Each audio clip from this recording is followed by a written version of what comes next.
It's on a lead. It will get you to the ball.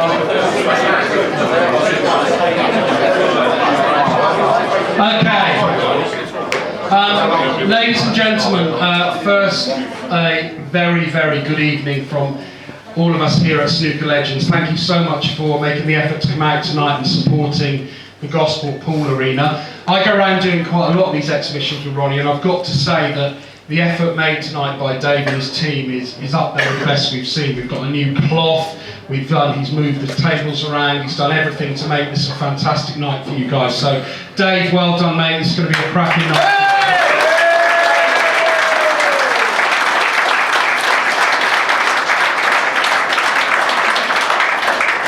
I'll give you an idea of how tonight is going to work. Obviously there are 6 challengers already to take on our champion, and there's still a chance for 2 people to play a frame as well. So I believe there's a lucky ticket draw, which will be the 3rd frame on, and then there'll be an auction frame at the end as well. So we're going to have 8 frames tonight.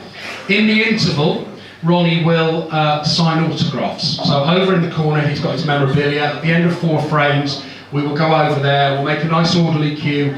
We will make sure everyone gets to say hello and sign an autograph. We physically cannot do individual photos with all of you. I hope you understand that, because otherwise we'll be here till midnight and we want to see him play snooker as well.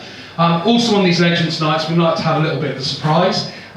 Some of you will have already seen a gentleman come through the door, but he's going to entertain you for a while here and also do some commentary tonight. He is without doubt one of the most recognisable voices on the BBC. For those of you who are my age and younger, you will also remember him as a bloody good snooker player as well. So, without further ado, to get this fantastic evening with Gosport Pool Arena underway, would you please welcome Mr. Maximum, Willie Thorne!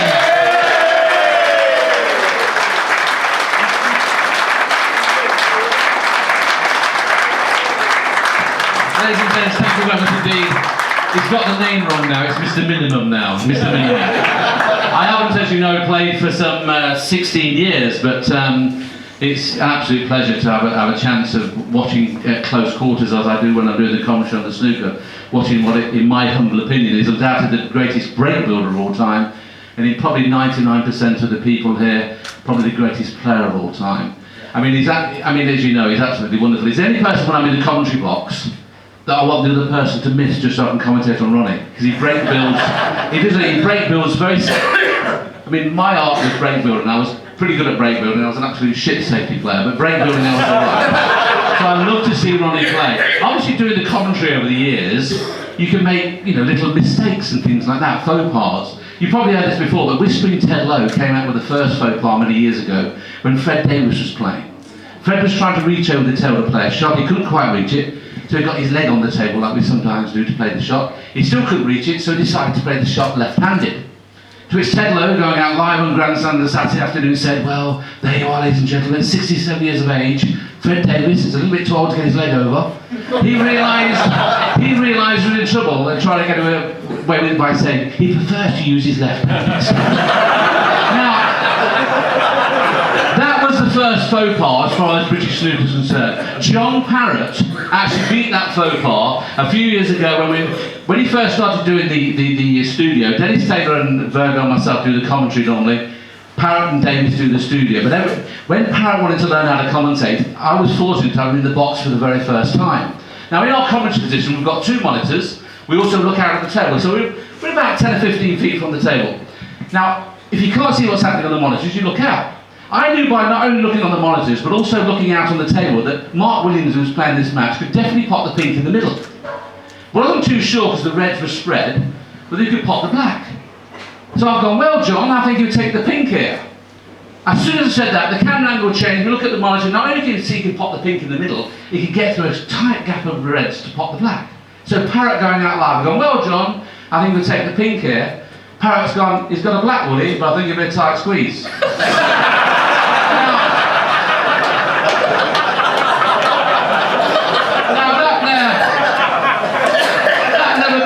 To me, to be fair, but obviously all of a sudden all the cameramen are laughing at it, all the producers. But that's the beauty of doing commentary. I mean, I was around in the 80s when obviously we were very, very lucky. There was only 4 television channels. So consequently everybody became well known. Obviously unless you're Ronnie O'Sullivan now, it's a little bit difficult for some of the players to become well. No photos for security reasons, love. That's social security, they don't know me here. Right. So, like I said, I was looking to be around I would hazard a guess that anybody in the room over 40 would have watched the Steve Davis Dennis Taylor final. Am I right in saying that? 18.5 million viewers after midnight watched that game. Dennis is obviously famous for that reason. He holds the world record for the number of people after midnight. Also, he's famous for being the first one of the modern day players to play with the big glasses on. Now, as you may or may not know, I am the snooker club in 1980 in Leicester. And on the first Monday of every month, we used to have a challenge match. If they turned up and didn't want to play against myself, we used to play against a player called Brian Cakeberry, who was a great player, good money player. And we so, as you know, I like to gamble, by the way. I mean, 60% of my money's gone on gambling, 30% on women and drink, and 10% I've wasted. So I'm a good life, right? I'm a good life. Now, this fella has turned up from Manchester, didn't want to play me, so he's playing our local champion for £1,000. Audience like tonight, all out there, 10 and 20 quid on our local player. Just before the match is about to start, this fella from Manchester, out of his top pocket, got this great big pair of glasses, put them on. I said to Brian, this is going to be the easiest money we've ever earned in my life. How on earth can a player play with glasses on? Well, the match started, this fella never missed a ball, beat our local champion 5-0. I've done my bollocks again. I've gone up to him, I've done my money again, sorry ladies, done my money again. So I've gone up to him, how on earth can you play so well? He said, Willie, these are the greatest invention of all time, and very soon a professional player will play with these glasses because they're bifocals. What that means, when I get down to play a shot, I see a small ball and a big ball, I see a small pocket and a big pocket. All I do is I pop a small ball into the big pocket. I thought, we've got to get a pair of these. We arranged the game double quits for the following week. There was no 1 hour service we have these days. Brian's got the glasses on for the first time. Everybody's had their few quid on a local man again. He's popped off the gents to feel comfortable just before the match is about to start. He'd obviously left the bifocals on, because when he came out of the gents, his left trouser leg was completely soaking wet. I said, Brian, what on earth's that? He said, well, he said, I've got the bifocals on for the first time. He said, I looked down, he said, I saw a small one and a big one. I thought, the big one can't be mine, so I put it back in again. Over the years, obviously in the 80s, when I say the game was at its height, the sports council actually got involved in our game, and we had to give drug tests at the end of each tournament. I wouldn't say that any of our players were on drugs, but one of them sneezed last year and we felt great for the rest of the day. Now, different players in my era had different ways of wanting to give their... I mean, I hate people that take drugs, don't you? The police, the customs, I hate all those people. We have to take drug tests, right? I wouldn't say that any of our players are on drugs. Like I said, but one of them sneezed and we felt great. But different players in our game have different ways of wanting to give their drug sample. This happens immediately after the game. Play the game, in the change room, doctor's there with a sample jar. You may have been to the doctor before, you give this little sample jar. Different players have different ways, as I said. You may remember snooker's sex symbol Tony Knowles many years ago. He wanted to do his drug sample out on the table with everybody watching. Dennis Taylor, once he had his glasses off, missed the bottle completely. Cliff Thorburn, who stayed so long over his eating off before it got there. And Big Bill Red, remember Big Bill? 18 pints of lager, used to carry it down a bucket when they finished with Big Bill. I'm now going to tell you an honestly true story. You may or may not remember, Bill Werbeneck used to try and claim tax relief for his lager intake. This is absolutely true. I knew by watching him on the television he had a pint per frame, because after every frame he used to waddle off to the loo, come back with another pint. He had a trapped nerve. Over cough with his left hand perfectly still, cough with his right hand would shake terribly. I knew, like I said, by watching him on television, the pint, but I thought, he can't just have a pint and play. He's got to have some sort of intake in his system to get the nerve so it's still, and as we discussed, a pint per frame. I was playing in the latter stages of the UK Championship. It's one of the 2 tournaments where we played 2 sessions a day. We were playing the best of 19. 9 in the morning, 10 in the afternoon, 10 at night. I'm up for breakfast in the Tickle Trout near Preston there. 7:30, I kid you not, ladies and gents, 7:30 in the morning, Werbenek on his breakfast table has got 8 pints of lager. This is absolutely true. So I now know he needs 8 pints of lager in his system, so the nerve's still. And as we already discussed, he's going to have a pint per frame. So I'm thinking to myself, he's going to be pissed before the end of this game. I've had the biggest bet on myself I've ever in my life, right? I mean, I thought he can't beat me, sober, so I mean, he's not going to beat me pissed, right? The match started. We did 8 pints before we start. 8 and 9 is 17 during the afternoon, so that's 17 pints. He went to Black Coffee for a couple of hours in the afternoon. Out again at 5 o'clock to get back into his system, another 8 pints of lager. 8 and 9 is 17, another 8 is 25. Ladies and gents, the match went the full 19 frames. He's had 35 pints of lager. He fucking beat me 10-9. My friend, I just one swear word, that's all, one swear word. Honestly, it's like, you shake hands, don't you, in the final frame, whether it's 4-all or 9-all, it was like an MFI wardrobe trying to get on the hand. Honestly, and he made an 80 break, it's a true story, he made an 80 break in the last frame to beat me 10-9, and God bless him, his lager intake became more and more, and he took a little scotch then before he played. This is absolutely true, and it ballooned in weight, as you know. Then unfortunately, he failed a drug test because he took a banned drug called Inderol. Unfortunately, he went back to Canada and God bless him, he passed on. But I was so lucky to be around in the 80s when it was great fun. I mean, it's still great fun now, but the coverage is still pretty good. I mean, going back to the commentary, there's been so many faux pas over the year that people have said. I don't really watch the golf, but Steve Riley was commentating on the late great Seve Ballesteros. And Seve had a bad first round, and he come to the second round, he said Seve Ballesteros felt much better after a 69 yesterday. Those kind of things come out, right? I mean, Harry Carpenter on the Oxford boat race many years ago was heard to say, the president of the Oxford crew is kissing the cocks of the Cambridge crew. Those kind of things come out, and that's why you've got to be so careful. People talk about characters or lack of characters in our game. Like I said, I was lucky to be around when we have lots of great characters. Still, I mean, Ronnie, he's unbelievable. We've still got characters. We've got Marco Fu from Hong Kong. We've got Mark King from Romford. How do you hope those two never get to a final? Welcome to the Fu King final. That could happen. That could happen, couldn't it? That definitely could happen.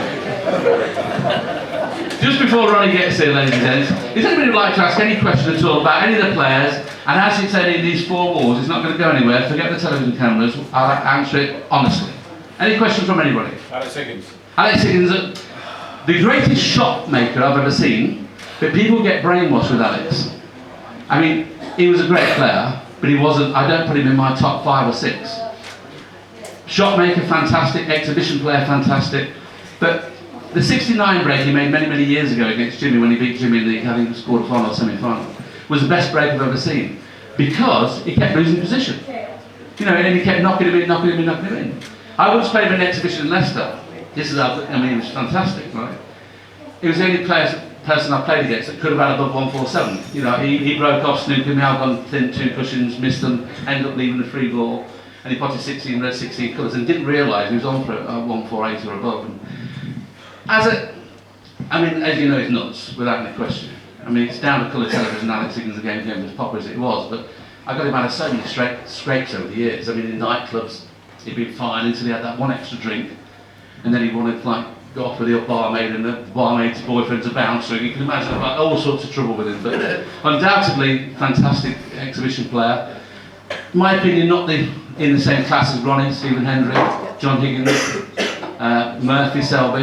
You know, I put him well behind all those, but as an exhibition player, undoubtedly one of the best. Anybody else? Jimmy White! Jimmy White! How has he never won the World Championship? Where was people like Dennis Taylor and Joe Johnson when Jimmy got to the final? The best chance Jimmy ever had was when he played John Parrott many years ago. And he missed an easy black, didn't he? I mean, John Parrott actually won the first session 8-0, but Jimmy nearly came back to win. But Jimmy, unfortunately, now is a bit long in the tooth, and you know, obviously got no chance of winning it now. But he's so unlucky to. Whenever he got to the final, apart from Parrott, he played either Davis or Hendry, the two of the greatest 4 or 5 players there's ever been. So Jimmy's undoubtedly very, very lucky to to not win the World Championship, and I think he deserved to win it once, so you definitely deserved. I agree as well. Any other question? Paul Hunter, oh, what a absolute unbelievable. That's nice, give him a big Paul around the floor. When you think that he actually won the Masters on 3 occasions, he would have definitely, I think, won the World Championship at least once. And it was such a shock to us when we heard he got cancer. We in the game all thought he was going to get better. You know, we thought he was taking these pills and he was going to get better, but unfortunately it all went very, very quick at the end. And Paul Hunter was one of those people that I love to watch play. I mean, I like what he did at half-time in matches. Do you remember reading that? At half-time in the Benson Hedges, when he was losing, I think, to Fergal O'Brien. Well, you know, you want to do something, you lose to Fergal O'Brien. So he's apparently made love to his girlfriend in the interval, came back and won the match. Are you up for that, love? My wife's with me, by the way. Don't you think I'm batting above my weight, guys? Don't you think so? Miss Great Britain in 1985, by the way. She thought I'd got money. She was fucking unlucky there. Yeah, turning back, obviously, as you know, I've just gone bankrupt. I mean, and 10 weeks ago, this is absolutely true, 10 weeks ago I had a stroke. I don't really read that in the paper. And I'm actually seeing double now with people at the back. I can see here. So it actually looks like 200 people out there. But so I'm actually seeing double. So if I do make any mistakes when I'm commentating, you know I never make mistakes when I'm commentating, but if I do, forgive me because I'm not seeing the things as it were. But going back to my gambling exploits, I mean, if you're a terrible gambler and you lost all the time, you wouldn't do it. Are you a terrible gambler, sir? Yeah? But you obviously win now and again, otherwise you wouldn't do it, would you, right? You must win now and again. I'm going to tell you an absolute true story. You may have, if you read my autobiography, you may have read this in my autobiography. We all read this, right? I was a commentator, funny enough, the Regal Masters in Scotland was promoted by 110 Sport, which was Ian Doyle, and Ian Doyle was Henry's manager. The year before I beat Henry in the quarter-final, but lost in the semi-final. I thought, well, I'm bound to beat it next year because I beat Henry the year before, and I wasn't invited to play it next year, but I was still up there doing the commentary. It would be common knowledge, it was in the press, that I'd done a few quid and looked like, this is like 16 years ago, looked like going bankrupt for the first time, not the second time, the first time. It'd been common knowledge that that was going to happen. So I'm in the restaurant with Dennis Taylor, because we were commentating on the next day on the first round match, Doherty and Parrott. Parrott at the time was number 2 in the world. He was 2-7 favourite to beat Doherty, who was 5-2. Parrott has walked in the same restaurant that we're in, face is ashen. He said, Willie, he said, I know you're having a bad time, but please don't back me to tomorrow. I've lost my cue. I thought, marvellous. I now know I've got about 24 hours, because there was no Betfair in those days, there was no internet in those days. I knew I'd got like 10 or 12 hours, not 24 hours, to have as much money as possible on Doherty. Only once before this happened when somebody's lost his cue. Many years ago, you may remember a pro called Steve Newbury. Cliff Thorburn lost his cue, and Steve Newbury was playing Cliff Thorburn in the first round of the Rothmans Grand Prix. Newbury won 5-0. So that's the chance that Parrott had with no cue. Impossible for him to win. By the time they suspended betting, Doherty was 1-5, and Parrott was 3-1. I had 48,000 on that match, and trust me, if I could have had another 5 or 6 hours, I'd have 148,000 a match, because it was defeat impossible. I'm now going to get 50 or 60 grand out of it. I'm going to be out of trouble. I hadn't got the money, by the way. It was credit. Gary Lineker put 10 grand on for me. He wouldn't give a door a bang. You know what I mean? So, honestly, I said, Gary, you fill your boots. You know, this is impossible. Can you imagine the scenario? I'm in the commentary box. The match has started. Parrott cannot pot a ball. It's 3-0 to Doherty, and I'm going, this is really unlucky for John, he's lost his cue, and I'm like, shooting myself up, I'm so excited, this is really nice for him to turn up, he's been struggling, but he's turned up and playing the match. To cut a long story short, ladies and gents, 4.5 hours later, it's 5-all, they're playing the final frame. Needless to say, Parrott won 6-5, never made a 50 break in the match. I won 6-5. Now, I'm the unluckiest gambler in the world, and you think you're unlucky, by the way. But I'm not such a terrible gambler, because once I was at the races, at Hamilton Races, and there was a 3-horse race. There was 46 favourite, and even money second favourite, and 8-1 third favourite. I've gone up to John Banks, one of the rails bookmakers. I've gone, John, I'll have £2 on the 8-to-1 chance. He said, Willie, he said, do yourself a favour. I know you're in a bit of bad form at the moment. Don't back that because it's my horse. So I said, well, it should be a good race then. I own the other 2. So I'm not such a bad gambler, am I, to be fair? Not such a bad gambler. Coming down, years and years ago, there was no money in the game years and years ago when we first started playing. We used to play in like exhibitions around the country, and that's where like people like Dennis and myself and Virgo learnt the trade, as it were. But we had to do this to earn a living. And also, we had to do the holiday camps. I don't know whether you've ever had the misfortune to go to Pontins. I mean, you're all going to Spain now, you lot, don't you? I can see that, or Tenerife and that. But years ago, that Pontins was the in thing. And on a Wednesday, when they had an exhibition player, Ray Reardon, we used to do the camps all the time. And he actually was a little bit ill, and said, I'm going on holiday, Willie. Will you fill in for me to do the camps? Well, the added bonus of when you're a visiting professional doing the camps is on a Wednesday, after you've done the snooker exhibition, you get to judge the Miss Pontin at the end of the night. Now, I thought this is marvellous. To be perfectly honest, I could get rid of the first wife who was having those women's problems. She didn't look like one anymore, so she had to go, right? So I'm there, it wasn't you, darling, you're all right. It wasn't, I'm there, right? I've done the exhibition, I've gone straight into the concert room, 32 ladies in their swimwear. With great expectation, I wondered what's going to happen. The first lady walked by and said, Willie, if you let me win, I'll give you a kiss. Well, this is perfect. Second lady went by, Willie, if you let me win, I'll give you a kiss and a cuddle. I thought things were improving. Third lady went by, Willie, if you let me win, I'll give you a kiss and a cuddle. I mean, she had 27. Anyway, number 31 won it, she's got a few ideas for me, which is a good sort. Apparently the week before number 2 had won it because Reardon said that's the best offer he's had in 25 years. But like I said, I've been around it. I mean, can you think, a working man's club game like we've been playing over the years, that's what it is, I mean, like darts, snooker, and travelled the world. I mean, Australia, I met my first wife in Australia. I said, what are you doing here? Looking after the kids at home. But we've been all over the world. I mean, Bangkok chaps. You can imagine how boring it is to play snooker with Bangkok chaps, can't you? I'm there one night, Stephen Hendry, Dennis Ted and myself, talking about snooker in a nightclub as you would do in Bangkok. All of a sudden, this lady started dancing on the table. But I thought, you know, I'm a happily married man now, but she's got to earn a living. So I get a £20 note out, stick it on the left cheek. Dennis Taylor, the junior Irishman, gets a £20 note out, sticks it on the right cheek. I thought, how's Stephen Hendry, the tightest man I know, going to get away with this? What does he do? He gets his Gold American Express card out, swipes the bum and takes the 40 quid. Unbelievable. Is Ronnie here yet? Not yet. Right, anybody else have any more questions while we're just waiting for Ronnie to turn up? Judd Trump. Judd Trump. Well, I'm a little bit disappointed in Judd Trump. I'm a massive fan. I mean, my late brother Malcolm, who used to run lots of junior tournaments in Leicester and that, and Judd used to turn up all the time. I've known him since he was 10. And at 12 and 13, trust me, you just knew he was going to be a champion. And of course, the only problem with Judd, he's not kicked on.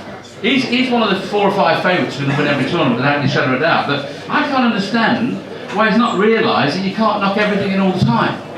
You know, he's just got to find a happy medium in between good and bad. You know, so hopefully, he didn't even like Mick Miller, by the way. The comedian Mick Miller. You don't like Mick Miller, my friend. Anyway, I think just to let you know what's happening, as was mentioned, we're playing 8 frames. We're going to have an interval at 4 frames, as has been mentioned as well. Now, I'm going to commentate during the game. Now, obviously, some of you players, I might put you off because I'm going to say something that allegedly may be funny during that little period. But obviously, Ronnie doesn't mind me kind of telling him what he should play because he's got no idea. You know, I mean, I have to tell him about his break balls and things like that. But that's what's going to happen throughout the night, ladies and gents. And you are going to witness, well, in my opinion, one of the greatest players of all time. And hopefully, has anybody seen him live before? Some of you have seen him live before. He's very special. And to think, ladies and gents, he would have probably been a top 16 player left-handed. That's how good he is. That's how good he is. Absolutely. Yes, sir? Is he going to play the World Championship? I don't know. You'll have to ask him. I mean, obviously, Ronnie's Ronnie. I mean, he's not playing in the UK, which is unbelievable to me.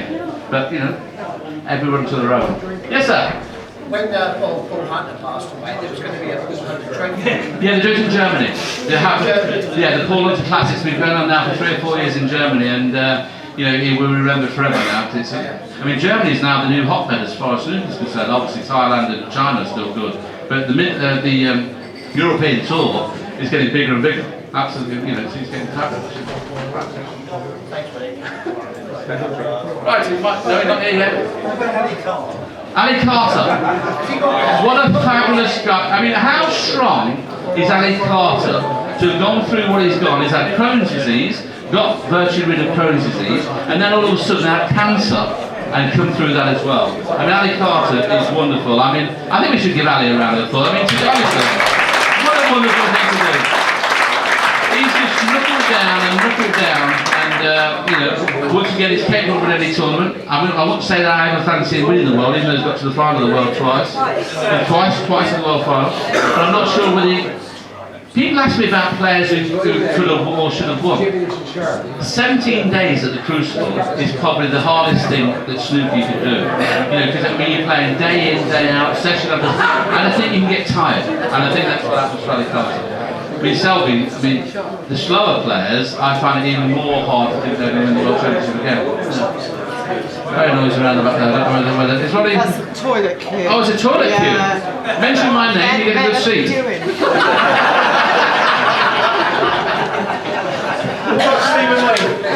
Stephen Lee, goodness me, he likes to have a few quid on, doesn't he? We knew about Steve.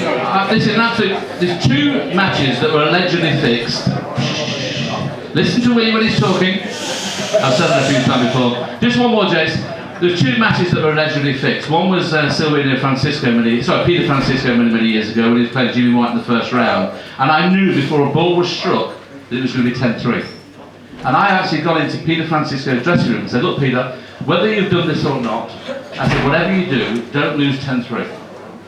You know, I said, because it's out there on the betting parlours that 10-3 is what's going to happen. I said, look, do your best, you know, obviously try and win the match, but I said, don't lose 10-3. Needless to say, I lost 10-3, and that's why I was banned from playing. Stephen Lee said, no, I didn't have a bet, no. And Stephen Lee, which we'll talk about at the interval when Ronnie's here now, ladies and gents. Now, ladies and gents, this is an absolute thrill for me. This is the first time I've done this for the Legends Tour. They use John Berger and Dennis Teller most of the time, but it's an absolute pleasure for me to introduce, in my humble opinion, the best player there's ever been. Ladies and gentlemen, Mr. Ronnie O'Sullivan.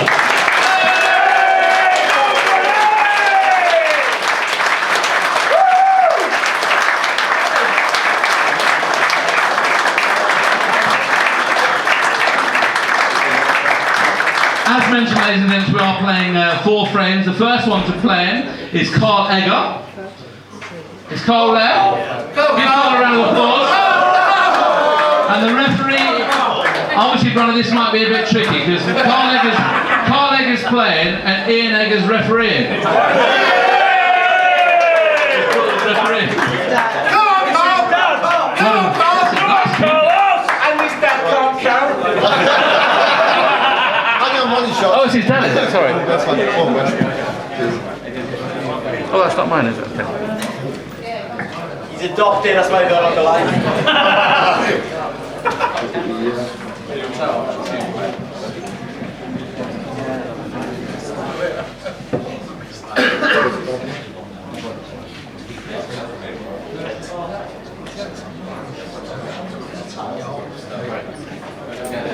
All best goals. Breaking dick. Go, Carl. Breaking dick.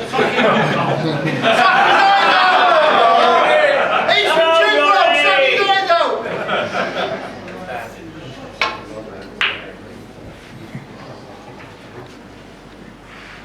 You don't know who you are, Carl. Come on. Thought you were going to get a shot.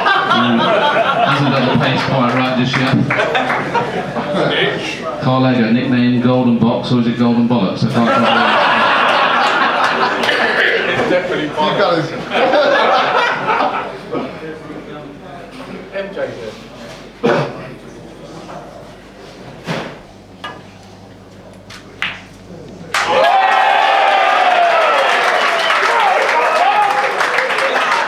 Great pot from Carl there, looks like a frame-winning chance. Have a seat, Ronnie.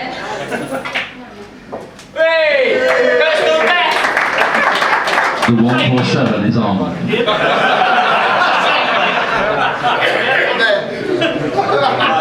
see the label on this black here. You see half balls, they go to the pack. What's the white doing there? Just tease him for another 10 minutes, Carl.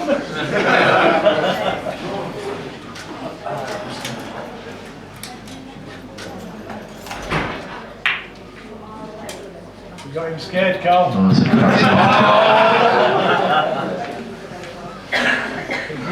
Will he go for another long pot? This man on the greatest long potters the game's ever seen. He doesn't know it yet. You bought already.